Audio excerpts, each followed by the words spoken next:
Cyber सुरक्षा जागरूकता में आपका स्वागत है, जहां ज्ञान ही आपकी सबसे बड़ी ढाल है। आज की डिजिटल दुनिया में साइबर खतरे हर जगह मौजूद हैं, लेकिन समाधान भी है। यह सत्र बायटलास इंटेलिजेंस प्राइवेट लिमिटेड द्वारा प्रस्तुत आपको सशक्त बनाने के लिए तैयार किया गया है, ताकि आप जोखिमों की पहचान कर सकें, साइबर खतरों से बचाव कर सकें और अपने डिजिटल संसाधनों की सुरक्षा कर सकें। आइए साइबर सुरक्षा की दुनिया में कदम रखें और मिलकर एक सुरक्षित डिजिटल भविष्य बनाएं। फिर आपका आता है सोशल मीडिया और व्हाट्सएप स्कैम्स। अब ये जो स्कैम्स हैं, ये आपने सुना होगा केबीसी।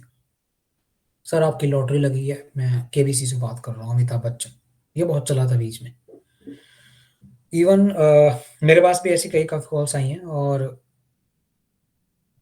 जब ऐसी कॉल्स आती हैं तो हम समझ जाते हैं, क्योंकि हम इस फील्ड में हैं तो हमें पता है कि किस तरीके से इन चीज़ को डील करना है। लेकिन एक नॉर्मल पर्सन के पॉइंट ऑफ व्यू से हम यहाँ पर बात कर रहे हैं। कभी भी उसको ऐसी कोई कॉल आती है, तो कहीं न कहीं यूज़र फँस ही जाता है। सॉरी। फ़ोन स्कैम्स क्या होते हैं? फॉर एग्ज़ाम्पल, किसी ने आपको कॉल किया और बोला मैं बैंक से बात कर रहा हूँ, या मैं किसी गवर्नमेंट बैंक से बात कर रहा हूँ, या मैं पोस्ट ऑफ़िस से बात कर रहा हूँ, ये वो, आपका कार्ड ब्लॉक हो गया है सर। या जानता रहा स्कैम्स के बारे में आपने सुना होगा, वो आपको कॉल करते थे, सर आपका क्रेडिट कार्ड ब्लॉक हो गया है, या बैंक की तरफ से आपको सर ऑफ़र मिल रहा है, या आपको गिफ्ट हैम्पर मिल रहा है, तो एक ओटीपी आया होगा आपके पास, वो बता दीजिए। तो इस तरीके से। तो इम्पर्सनेशन स्कैम्स का मतलब क्या होता है? मैं खुद को एक बैंक एम्प्लॉयी बता के आपको कॉल करूँगा और आपके साथ स्कैम कर दूँगा। प्राइज़ और लॉटरी स्कैम्स में क्या होता है कि मैं केबीसी से बात कर रहा हूँ, ये जैसे अभी होली आ रहा है आपका, तो उसमें क्या होगा, आपको कहेंगे कि भई इस प्रोडक्ट पे आपको इतना बड़ा डिस्काउंट मिलेगा, या इस पे ये ऑफ़र चल रहा है, आप अगर अभी इस लिंक पे क्लिक कीजिए, इस वेबसाइट पे जाके क्लेम कर लीजिए, ये आपको फ्री प्राइज़ मिला है, और या आपके लिए कूरियर है, बस आपको यहाँ पे कस्टम चार्जेस पे करने पड़ेंगे, या फिर आपको इसका डिलीवरी चार्ज देना है, बाकी प्रोडक्ट आपके लिए फ्री है, या आपने एलजी का टीवी जीता है। इस तरीके के स्कैम, प्राइज़ और लॉटरी स्कैम्स में। फेक चैरिटीज़ का मतलब है कि आपको कॉन्टैक्ट करके बोला जाएगा कि हम एक एनजीओ ऑर्गनाइज़ेशन है और हम गरीबों की मदद करते हैं, या फिर हम वृद्धाश्रम में पैसे लगा रहे हैं, तो हम आपको एक बैंक अकाउंट दे रहे हैं, आपसे जितनी भी मदद मिले। ये आपने ऑफ़लाइन भी देखा होगा, कुछ ग्रुप ऑफ पर्सन्स आपके आस-पास आते हैं घरों के, एक पेपर लेके, जिसमें दिखाते हैं कि हम जो आँखों से देख नहीं पाते, या जो हाथ-पैर जिनके डिसेबल्ड हैं, हैंडीकैप्ड लोगों के लिए हम अमाउंट इकट्ठा कर रहे हैं, तो प्लीज़ आप इस पेपर पे साइन करके जो भी आपसे मदद मिले वो आप दे सकते हैं हमें। Fake charities. मैं ये नहीं कह रहा कि सब नकली होते हैं। मोस्टली केसेज़ में स्कैमर हो सकते हैं, जो ऑनलाइन आपसे इस तरीके की चीज़ें कर रहे हैं। अगर असली होगा तो उसकी ऑफ़िशियल साइट भी होगी, उस ऑर्गनाइज़ेशन के बारे में, उस एनजीओ का रजिस्ट्रेशन भी होगा प्रॉपर, और प्रॉपर तरीके से वो चीज़ें काम कर रही होगी। सोशल मीडिया हर एक जगह पे उसकी पूरी जानकारी आपको मिल जाएगी। लेकिन जो नकली होगा वो कभी भी बनेंगी वेबसाइट, पैसा आपसे लूटा जाएगा। जैसे कोरोना में हुआ था, आपका था पीएम केयर फंड, ठीक है? कोरोना के लोगों के लिए, खाने के लिए, गरीबों के लिए। जो ओरिजिनल पीएम केयर फंड था वो तो गया सरकार के पास, सरकार ने उसको यूज़ किया जहाँ पे किया। लेकिन ऐसे लोगों ने नकली भी बना दिए और पैसा लोगों से बहुत लूटा, ठीक है? तो common types of phone scams हैं, और बचने का तरीका वही है, अपनी कभी भी पर्सनल इन्फॉर्मेशन शेयर ना करें। कॉलर की जब भी कॉल आए या मैसेज आए, हमेशा उसको आइडेंटिफ़ाई करें कि कहाँ से आ रहा है, और ऐसे स्कैम्स को हमेशा रिपोर्ट कर दें। दूसरा व्हाट्सएप स्कैम पर वही है, सोशल मीडिया या व्हाट्सएप दोनों पे आपको मैसेज के थ्रू ये लोग भेज सकते हैं चीज़ें। एक चीज़ और, जो आपका व्हाट्सएप स्कैम में एक चीज़ मैं और इंक्लूड करना चाहूँगा। फॉर एग्ज़ाम्पल, कभी भी कोई भी आपसे कॉल करने के लिए फ़ोन माँगता है, ठीक है? वो आपसे कहता है कि मुझे आप अपना थोड़ी देर के लिए फ़ोन दे दीजिए, मेरे फ़ोन की बैटरी डाउन हो गई है, या मेरे को एक अर्जेंट फ़ोन करना है, या मेरा फ़ोन चोरी हो गया है, कुछ भी।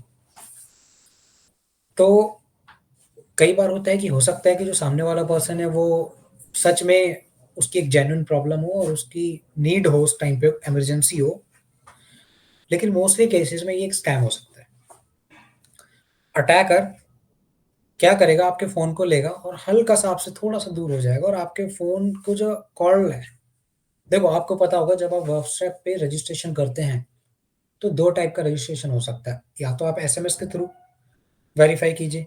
लेकिन कई केसेज़ में क्या होता है कि एसएमएस जब आपके पास नहीं आता तो व्हाट्सएप कहता है कि आप कॉल पे अपना ओटीपी मँगा सकते हैं। तो वो ओटीपी आपको कॉल पे भेज देगा। तो जो स्कैमर हैं, जो अटैकर है, वो क्या करेंगे, आपका फ़ोन लेने के बाद आपका कॉल फॉरवर्ड कर देंगे। यानी कि जब भी आपके पास कोई कॉल आएगी, वो उस नंबर पे चली जाएगी जिस पे उन्होंने फॉरवर्डिंग लगा दी है। तो अटैकर उस केस में आपके व्हाट्सएप को जब रजिस्टर करने की कोशिश करेगा, तो वो चूज़ करेगा ऑप्शन वेरीफाई बाय कॉल या ओटीपी ऑन कॉल, ठीक है? तो जब ओटीपी के लिए कॉल आएगी, तो वो आपके नंबर पे आने की बजाय डाइवर्ट हो जाएगी दूसरे नंबर पे। और वो अटैकर का नंबर होगा। अटैकर उस नंबर पे कॉल रिसीव करेगा, ओटीपी उसे मिल जाएगा और वो आपके व्हाट्सएप को अपने फ़ोन में रजिस्टर कर लेगा और उसका व्हाट्सएप आपके पास आ जाएगा। अब व्हाट्सएप आ गया तो कॉन्टैक्ट भी आ सकते हैं उसमें, क्योंकि वो लोगों के मैसेजेस भी आएँगे। आप किसी से भी एक पैनिक सिचुएशन क्रिएट करके कह सकते हो कि मेरा एक्सीडेंट हो गया या कुछ भी है, मुझे पैसों की बहुत ज़रूरत है, अपने रिलेटिव से बात कर सकते हो और आप उनसे कहोगे कि प्लीज़ मुझे 10,000 रुपए दे दीजिए, 20,000 रुपए दे दीजिए, मैं आपको रिटर्न कर दूँगा। अब जो कॉन्टैक्ट में आपके पास है ना, उसे तो यही लगेगा कि भई ओरिजिनल पर्सन है, नंबर से कॉल आ रहा है, मैसेज आ रहा है, दे देता हूँ, भेज देता हूँ। वो आपसे कॉन्टैक्ट के लिए बोलेगा कि कहाँ भेजना है, तो आप बारकोड भेज दोगे, जो क्यूआर कोड स्कैन मैंने बोले थे। वो जब वो स्कैन करेगा तो पेमेंट उस अकाउंट में चली जाएगी जिसमें वो रजिस्टर्ड है और स्कैमर अपना मिसयूज़ कर लेगा। तो जो सेंसिटिव इन्फॉर्मेशन है, वो है आपका फ़ोन। सबसे ज़्यादा सेंसिटिव जो चीज़ है, वो है फ़ोन। फ़ोन आपको हमेशा सिक्योर करके चलना है, ऐसे किसी को नहीं देना। इन केस किसी को ऐसी कोई इमरजेंसी पड़ जाती है, तो आप उसको बोलो, "मैं डायल कर देता हूँ, आप नंबर बताइए।" आप नंबर डायल कीजिए, उनको कॉल लग जाए, तो उनसे पूछिए कि आप यही बात कर रहे हैं जिनसे उनको बात करनी थी? फिर उसके बाद फ़ोन को लॉक करके उस बंदे को दे दीजिए, क्योंकि जब वो लॉक पे रहेगा, तो वो अनलॉक नहीं कर पाएगा, उसमें चेंज नहीं कर पाएगा कुछ। और अपने सामने ही उससे बात करवाइए। बात कराने के बाद फ़ोन वापस ले लीजिए। उसके हाथ में मत दीजिए, उसको थोड़ा दूर मत जाने दीजिए, क्योंकि डाइवर्ट करने में कुछ ही सेकंड का काम होता है। और अगर डाइवर्ट हो गया तो फिर वो आपके ओटीपीज़ को भी ले लेगा। बैंकिंग पासवर्ड्स को भी रीसेट कर सकता है, क्योंकि इंटरनेट बैंकिंग पासवर्ड्स आपके मोबाइल से ही कनेक्टेड होते हैं और मोबाइल से ही रीसेट हो जाते हैं। तो ये सारे जो स्कैम्स हैं, ये सारे के सारे चल रहे हैं और ये चलते रहेंगे। तो इसमें आपको समझना होगा कि किस तरीके से साइबर क्रिमिनल्स की मोडस ऑपरेंडी रहती है। कोई भी स्कैम्स ऐसे ही नहीं होता। वो अपने टारगेट को पहले चूज़ करते हैं कि किसको, फॉर एग्ज़ाम्पल हाउसवाइफ्स हैं, तो वो उनको मेकअप प्रोडक्ट्स के, कपड़ों के या उनके हाउसहोल्ड जो चीज़ें हैं, उसके हिसाब से वो स्कैम करेंगे। ऐसा नहीं है कि हाउसवाइफ को बोलेंगे लैपटॉप ले लो, ऐसा नहीं बोलेंगे वो, क्योंकि उन्हें पता है वो लेगी नहीं। वो उनको वही चीज़ बेचेंगे जो उनके यूज़ की है। फॉर एग्ज़ाम्पल वो उनको बोलेंगे कि लैक्मे की हमारे पास ये मेकअप किट है, जो ओरिजिनल प्राइस उसका 5000 है, लेकिन अभी इसकी होली ऑफर पे आपको 1499 का मिल जाएगा। अब सामने वाला पर्सन सोचेगा कि भई अच्छी बात है, मिल रहा है सस्ते में, ले लेते हैं। तो वो बोलेगा आप पेमेंट कैसे करना चाहेंगे? वो बोलेंगे कार्ड से, डेबिट कार्ड से, क्रेडिट कार्ड से या ओटीपी या यूपीआई, जैसे भी उनको कराना है, तो ऐसे स्कैम कर लेंगे। कोई वर्किंग प्रोफेशनल है, वर्किंग वूमेन है, तो उसके लिए वो वैसे स्कैम्स करेंगे जो उनके लिए ज़रूरी है। फॉर एग्ज़ाम्पल, अगर वो कैब से ट्रैवल करती हैं तो बोलेंगे कि मैम हम आपको ओला का एक डिस्काउंट वाउचर दे देंगे, जिसमें आपको 5000 का ये डिस्काउंट वाउचर है। अगर आप 5000 पे करेंगी तो हम इसमें आप 10,000 की राइड कर सकते हैं, डबल राइड कर सकते हैं। किसी भी तरह की, या फूड फूड कूपन्स दे देंगे या गिफ्ट वाउचर्स दे देंगे। तो स्कैम तो किसी भी तरीके का हो सकता है, लेकिन जो कॉमन चीज़ें हैं उसमें वही होगा कि आपसे ओटीपी माँगा जाएगा, पर्सनल इन्फॉर्मेशन माँगी जाएगी, या आपसे कोई ऐप इंस्टॉल कराया जाएगा, या आपके फ़ोन का एक्सेस लिया जाएगा, या आपसे किसी लिंक पे क्लिक कराया जाएगा, और या फिर आपको किसी नंबर पे अ, पेमेंट करने के लिए बोला जाएगा। तो ये कॉमन सी चीज़ें हैं जिससे आपको बचना है। सोशल मीडिया पर अपनी कोई भी इन्फॉर्मेशन आप सोच समझ के डालें। ऐसे कई केसेज़ हुए हैं जिसमें साइबर क्रिमिनल्स हैं, वो अपने टारगेट की सोशल मीडिया को कंटिन्यूअसली मॉनिटर करते रहते हैं। मैं इसका एग्ज़ाम्पल दे सकता हूँ आपको। फॉर एग्ज़ाम्पल एक केस स्टडी ले लेते हैं। एक बच्चा है जो सोशल मीडिया पे बहुत ज़्यादा एक्टिव रहता है और वो हर एक चीज़ को अपने सोशल मीडिया पे डालता है। अब इन केस वो एक ऐसे म्यूज़ियम में जा रहा है जहाँ पर फ़ोन अलाउ नहीं है। फ़ोन आपको स्विच ऑफ करके बाहर सबमिट करना पड़ेगा। तो उसने स्टेटस डाला going for the museum to have some look of the historical things and उसको फ़ोन बाहर सबमिट अब गाइज़ मैं अपना कुछ अपलोड नहीं कर पाऊँगा क्योंकि मैं अपना फ़ोन अभी यहाँ पे सबमिट कर रहा हूँ। फॉर एग्ज़ाम्पल अक्षरधाम मंदिर दिल्ली में ले लेते हैं। अक्षरधाम मंदिर है, वहाँ पे जाने के लिए आपको फ़ोन सबमिट करने होते हैं बाहर। अब टारगेट ने क्या किया कि देख लिया, अटैकर ने ये समझ लिया कि भई ये फ़ोन अब सबमिट करके जा रहा है। तो वो उसी टाइम सर्कल में उसके पेरेंट्स को कॉल करेगा और हो सकता है वो बोले कि आपके बेटे का यहाँ पर एक्सीडेंट हो गया है और मैं इसे हॉस्पिटल लेके जा रहा हूँ और जितना हो सके आप थोड़ा फाइनेंशियली या हॉस्पिटल लेके आ चुका हूँ, डॉक्टर बोल रहे हैं कि इसकी सर्जरी करनी पड़ेगी, 50,000 अमाउंट की रिक्वायरमेंट है, मेरे पास इतना नहीं है। मेरे पास 10 था मैंने दे दिया, 40,000 और माँग रहे हैं। तो क्या आप प्लीज़ मुझे अर्जेंटली पैसे भेज सकते हैं? अब अगर कोई थोड़ा बहुत भी पैनिक ना हो, तो वो सबसे पहला काम क्या करेगा? अपने बेटे को कॉल लगाएगा कि फ़ोन करके पूछता हूँ। अब उसने कॉल किया अपने बेटे को, जब फ़ोन पे कोई रिस्पॉन्स नहीं आया, उसने 5-6 कॉल की क्योंकि फ़ोन तो वहाँ सबमिट है। तो वो उनको यकीन होने लग जाएगा कि हाँ, हो गया, कुछ गलत हो गया उसके साथ। और साइबर क्रिमिनल के अकाउंट में वो पैसा ट्रांसफ़र कर देंगे और पूछेंगे कि कौन-से हॉस्पिटल में है, मैं भी आ रही हूँ। तो वो कहेगा ठीक है, आप इस हॉस्पिटल में आ जाओ, पहले आप मुझे पैसा ट्रांसफ़र कर दो। तब तक अपना साइबर क्रिमिनल अपना पैसा लेके फरार हो चुका होगा क्योंकि वो तो ऐसे तो कुछ हुआ ही नहीं। जब वो पहुँचेंगे उस जगह पर तब उन्हें समझ में आएगा कि उनके साथ स्कैम हो गया। तो चोरी भी हुई है ऐसे कि लोगों ने अपने सोशल मीडिया हैंडल पे डाल दिया, आज हम वहाँ जा रहे हैं घूमने, will be back in 3 days. तो जो चोर थे उनको पता चल गया कि भाई 3 दिन तक इस फ्लैट में कोई भी नहीं है। अब चोरी भी कर सकते हैं, रह भी सकते हैं 1 दिन, खा पी के भी जाएँगे। तो वहाँ पे भी चोरियाँ हो गई। तो सोशल मीडिया पे सिर्फ़ उतनी ही जानकारी दो जितना ज़रूरी है। अवॉइड करो अपनी लाइफ़स्टाइल को प्रॉपर्ली तरीके से शेयर करना। कई बार लोग अपनी गाड़ी का नंबर डाल देते हैं, नई गाड़ी आती है सीधा गाड़ी डाल देते हैं। आपको पता है ऐसे बहुत सारे टूल्स हैं, ऐसे बहुत सारे बॉट्स हैं टेलीग्राम पे या ऐसी कई जगहों पे या पेड सर्विसेज़ है जिससे आपके नंबर से, गाड़ी के नंबर से आपकी पूरी डिटेल आ सकती है। आपका नाम, मोबाइल नंबर, ईमेल एड्रेस, आपका आरटीओ में जो अ, एड्रेस रजिस्टर है वो भी मिल जाता है, फ़ोन नंबर मिल जाता है। ख़ासकर लड़कियों के लिए तो ये बहुत ही बेकार चीज़ है क्योंकि अगर उनका फ़ोन नंबर होता है तो कोई भी उनको साइबर बुली कर सकता है या फिर परेशान कर सकता है।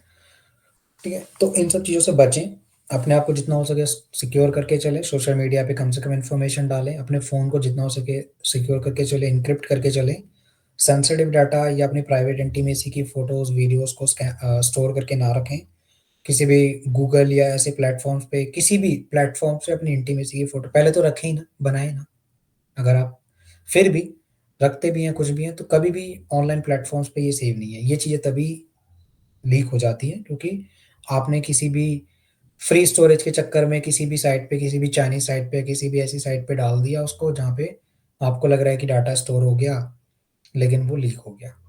किसी भी ऐप को इंस्टॉल ना करें ऐसे मॉलिशियसली, गूगल प्ले स्टोर से ही करें। स्कैन करें, कोई भी लिंक आता है तो उसको ऐसे डायरेक्टली ओपन ना करें, ठीक है? तो यही था कि जो कॉमन साइबर क्राइम्स हैं, जो साइबर क्रिमिनल्स यूज़ कर रहे हैं। अब मैं बता देता हूँ कि आपको 3 चीज़ें करनी होंगी। सबसे पहला, अगर आपके साथ कभी भी कोई साइबर क्राइम हो जाता है, तो आपको 1930 पे कॉल करके बता देना है। कोई बैंक फ्रॉड हो जाता है, कोई फाइनेंशियल फ्रॉड हो जाता है, 1930 पे कॉल करें। 24 घंटे के अंदर आप उनको बताएँगे, तो उनके लिए ईज़ी होगा आपका पैसा रिफंड लाना। दूसरा, कभी भी आपके साथ कोई स्कैम या कोई ऐसा क्रिमिनल एक्टिविटी हो जाती है, कोई आपको परेशान करता है, साइबर से रिलेटेड केसेज़ के बारे में, तो cybercrime.gov.in इस पे आपको जाना है और वहाँ पे अपनी एफआईआर रजिस्टर कर देनी है। 2 केस हो गए। तीसरा, अगर कभी भी आपकी कोई भी इंटिमेटी से related photo, private photo, nude photo, video आपने किसी को भेज दी है गलती से या आपको मैनिपुलेट करके किसी ने ले ली, ये किसी के साथ हो सकता है, कोई बड़ी चीज़ नहीं है और टीनेज में जो बच्चे होते हैं उनके साथ ज़्यादातर होती है ये चीज़ें। अगर ऐसा कभी भी हो जाता है, तो एक वेबसाइट है stopncii.org। मैं दोबारा बता देता हूँ stopncii.org। इस पे जाके आप अपना इश्यू या अ, कंसर्न रेज़ कर दें, तो जितना हो सकता है वो आपका इंटरनेट से ये चीज़ें रिमूव करवा देंगे, ठीक है? तो ये इन चीज़ों का ध्यान रखें। आई होप आपको ये सब चीज़ें समझ में आ गई होगी, एक अच्छा एक्सपोज़र मिला होगा और आप आगे इन फ्यूचर इन सब चीज़ों से बच के चलेंगे।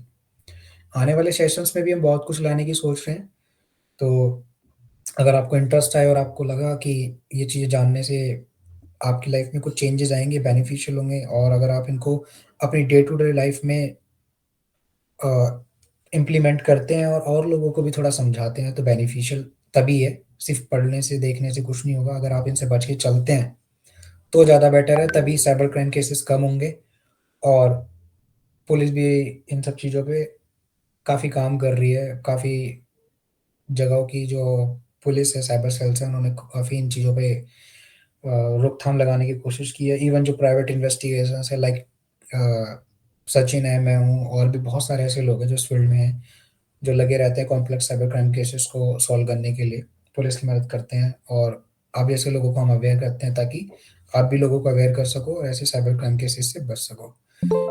तो guys that's all from my side और अगर आपके कोई क्वेश्चन्स हैं तो आप अपना हैंड रेज़ कर सकते हैं या फिर आप चैट बॉक्स पे अपने क्वेश्चन्स डाल सकते हैं।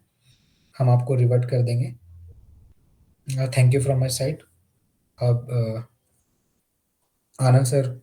Thank you, Rajat. Thank you so much for this wonderful information which you have shared.